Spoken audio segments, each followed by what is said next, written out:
నన్ను టచ్ చేస్తే 35 ముక్కలుగా నరుకుతా. ఫస్ట్ నైట్ రోజు పిల్లం మొగుడికి వార్నింగ్. ఇది ఇంకో కళాఖండం. ఉత్తరప్రదేశ్లో వీళ్ళు కొత్తగా పెళ్లి చేసుకున్నారు.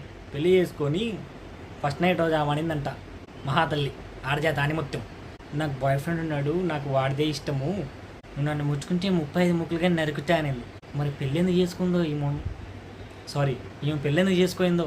పాపం వాడు అమ్మాయి చెప్పిందని ముట్టుకోలేదు. వాడు కనీసం నిద్రపోలేదంటరా 3 రోజులు, ఎక్కడ చంపేసిద్దో అని భయం.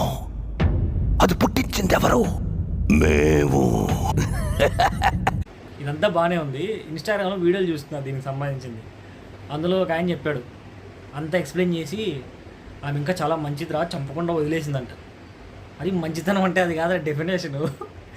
మంచితనం అంటే పెళ్లి చేసుకున్న తర్వాత మనకేం బాధలు లేకపోతే మన లవ్లు ఉన్నా కానీ పక్కన పెట్టి వచ్చిన వాళ్ళకి కమిటెడ్గా ఉండి వాళ్ళని ఫ్యామిలీని బాగా చూసుకుంటూ ఫ్యామిలీతో హ్యాపీగా ఉండడమే రా మంచితనం అంటే. ఇది కాదురా మంచితనం అంటే, ఈ పెద్ద బోకులు ఇవన్నీ. అది మంచితనం డెఫినేషన్ మార్చకండి, మీకు దండం పెడతా.